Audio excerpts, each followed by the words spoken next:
Olá, eu sou a Thelma, eu vou falar sobre a deusa suméria Ninmah. Ela ajudou o deus Enki a criar o homem junto com seu filho Ningizida. Ela tinha uma característica científica porque ela nasceu do clã do Sol. Ela era meia-irmã do deus Enki com uma concubina do clã do Sol, pelo deus An. Então ela também era meia-irmã do deus Enlil. Ela não se casou porque ela decidiu que se não fosse para ela se casar com um de seus meio-irmãos, ela não se casaria. Então, como se dizia antigamente, as mulheres que não se casavam, assim como a Rainha Elizabeth, a Rainha Virgem da Inglaterra, Ninmah era uma deusa virgem. E com o deus Enki, ela teve 7 filhas, pelo menos, todas mulheres. Enki queria muito dar um filho homem para Ninmah, assim como seu irmão Enlil, mas ele fracassou nessa missão e, embora ele tenha tentado muito, ele não conseguiu cumprir essa meta. E eles acabaram tendo uma grande discussão, porque, segundo os cantos, uma de suas filhas, uma das filhas de Ninmah e Enki, ela foi abusada sexualmente, de certa forma, pelo deus Enki, pois ela era muito nova, talvez para manter relações sexuais, e ela teria sido machucada durante algum ato provocado por esse deus, e a deusa Ninmah resolveu se afastar do deus Enki. Assim que o canto ele conta que foi dessa forma, não dá para entender realmente o que aconteceu, mas é isso que eles indicam nesse canto. E ao sair da proteção de Enki, ao sair do clã do Sol, a deusa Ninmah conseguiu um abrigo no clã da Lua com seu meio-irmão, o deus Enlil. Lá então, no clã da Lua, ela era mais respeitada, ela era uma deusa que pôde ter um status melhor, uma função maior dentro ali do clã, por causa das especialidades dela, por causa das habilidades que ela tinha. E antes dela ir para esse clã, para o clã da Lua, ela criou uma planta, porque ela também era botânica, ela entendia de fertilização e botânica, porque ela também era uma médica e bióloga. Então ela criou uma planta que deixava o deus Enki doente, segundo o canto. Então o deus Enki ele achou linda e maravilhosa aquela planta, aqueles frutos daquela planta, ele provou daquele fruto e adoeceu.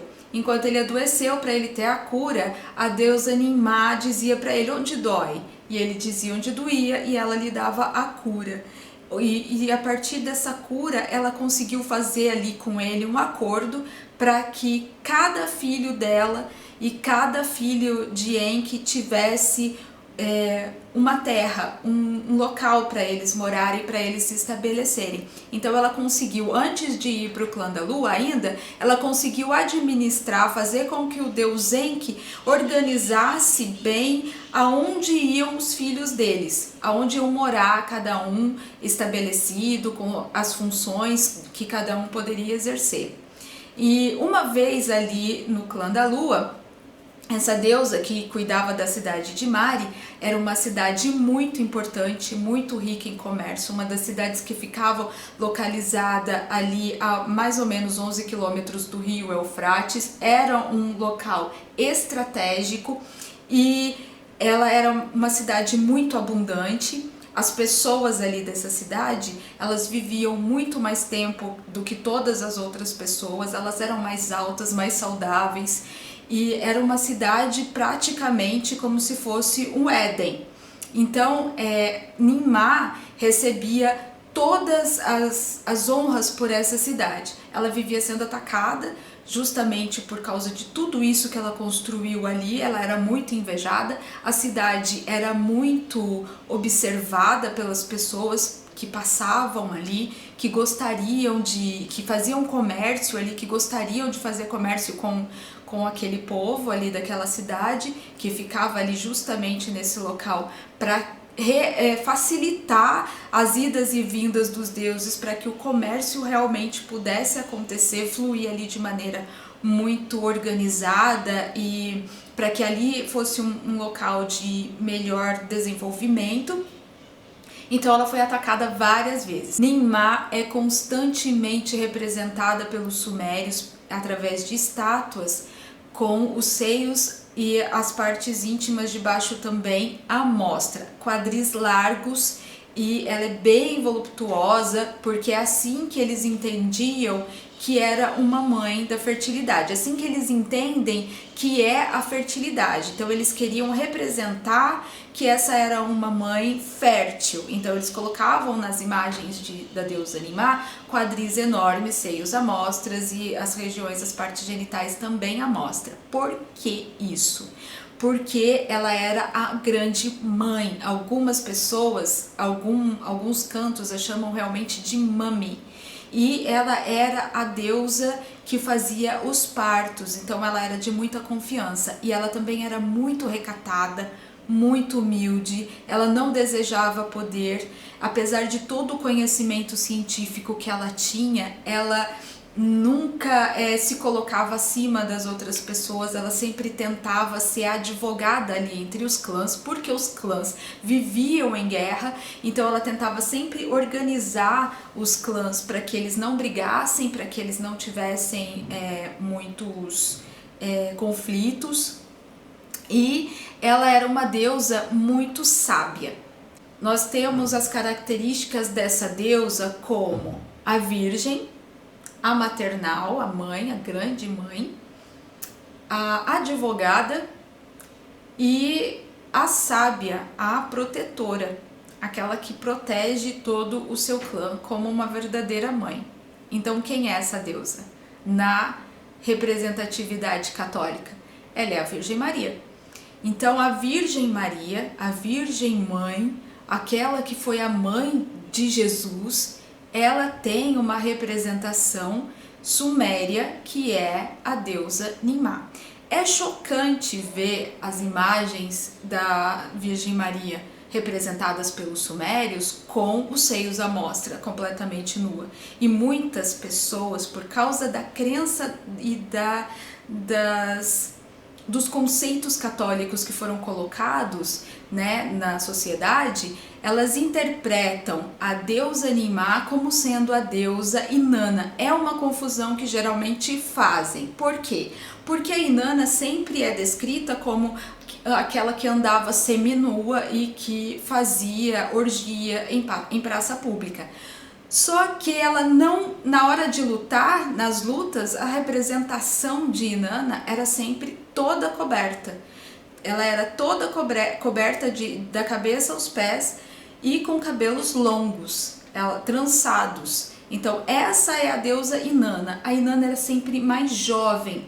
Aquela deusa farta, fértil e seminua, ela jamais pode ser a sincronia representativa da Virgem Maria, porque ela está nua, porque é um conceito religioso que mulheres férteis são feitas para o sexo e não para serem mães. É um conceito errado da religião católica, é um conceito que nós aprendemos da religião cristã, da religião, sei lá, de diversas religiões. Mas para eles, aquela imagem era uma imagem divina da maternidade. Quando eu digo que a deusa Ninmah, ela era uma deusa fértil, uma deusa abundante e que ela era uma cientista, bióloga, médica, parteira, eu posso dizer e aprovar que eles entendiam sobre fertilização. Na Bíblia há relatos, há trechos, há passagens de como cruzar animais. Então eles sabiam como fertilizar o mamífero. E a fertilização das plantas, como a Ninmah botânica, é muito parecida com a fertilização dos animais. Aliás, é praticamente a mesma cientificamente. Ou seja, eles sabiam disso, eles sabiam como era feita isso, como era feita a fertilização. Eles podiam então ter criado mamíferos e diversas espécies de mamíferos e quimeras, o que fosse que eles tivessem criados, inclusive várias espécies humanas, se eles quisessem, se eles assim desejassem, porque eles entendiam o princípio da fertilização. Qual é a prova disso? Uma das provas disso está bem aqui no nosso país, aqui no Brasil, na Pedra do Ingá. Eu realizei um estudo, um artigo que foi enviado para a Sociedade de História da Oxford e eles publicaram esse artigo, no qual eu explico como na Pedra do Ingá existe todo um esquema de fertilização de planta, e não só fertilização, de cruzamento de planta. Então, assim, existem muitas teorias sobre a Pedra do Ingá, tratando de ufologia, tratando de magia negra e etc. Mas tudo que está descrito ali na Pedra do Ingá são somente ciclos botânicos. O ciclo botânico da ingazeira.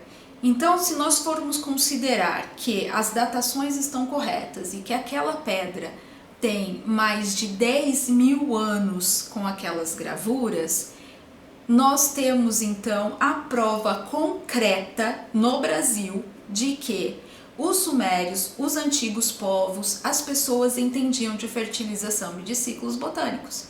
Então, tudo o que está descrito nos cantos sumérios podem ser comprovados através da nossa Pedra do Ingá, da Pedra do Ingá do Brasil, porque ali existe todo um ciclo botânico, ali existe toda uma cultura que foi baseada na fertilização.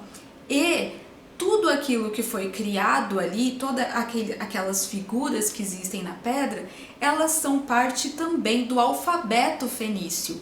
Porque a partir da observação da fertilização das plantas é que o alfabeto foi criado. A partir eles imitaram a fertilização para criar um alfabeto. E isso é muito maravilhoso.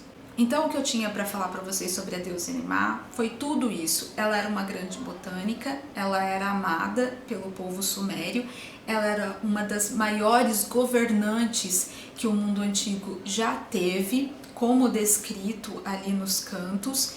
Se ela existiu de fato ou não, ainda será um mistério, porque sendo uma deusa, ela continua sendo um perfil mitológico. Não há ainda a comprovação de que ela possa ter existido de fato, mas pode sim ter havido alguém com esse conhecimento. E os sumérios, eles souberam transcrever, descrever esse conhecimento através de seus cantos. Ou seja, não há dúvida de que eles sabiam do que eles estavam falando, eles conheciam botânica, eles conheciam biologia, eles conheciam a fertilização. Nós temos como provar arqueologicamente através da Pedra do Ingá. Então, essa deusa tão maravilhosa, tenha ela sido uma deusa ou tenha ela sido apenas uma pessoa muito inspirada, ela sabia, os cantos sabiam exatamente do que se tratava, a função dela, o trabalho dela na Terra. E isso contribuiu muito para o desenvolvimento da humanidade.